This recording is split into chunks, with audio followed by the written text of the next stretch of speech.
Well, hey, we I say, hey, we had a successful day.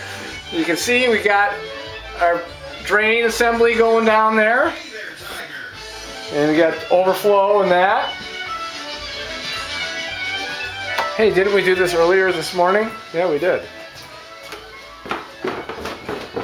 Watch out.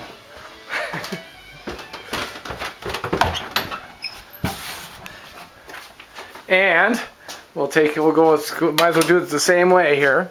Go into the laundry room here, find the lights. Again, we're very prepared here with our DIY video.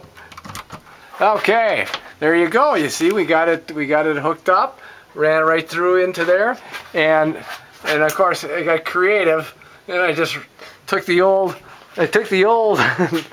galvanized here, and I just gave it a ram, and I just shoved my PVC right through. So that was nice. And then in here, we had to do a lot of cutting and such. You know, obviously had to drill out there. See, there's our vent pipe going there.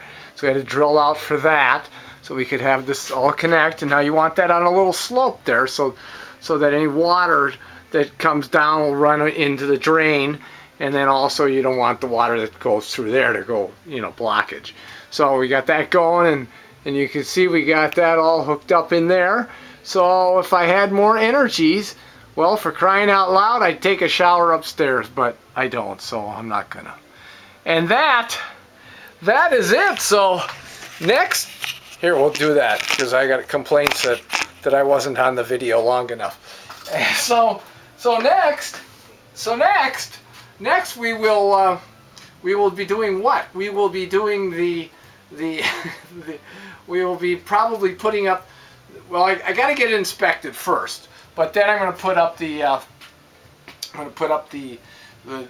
Durarock or what have you. I'm actually using some other stuff that's newer, and it cuts a lot easier. It's just like sheetrock. It's great. It's like yellow on one side and gray on the other. Yeah, so I'll be putting that up, and then get the tiling going, and got to patch the ceiling, and so on and so forth. And bada bing, we'll be doing the old tub zing, right? Yeah, that's it. I got to take a shower.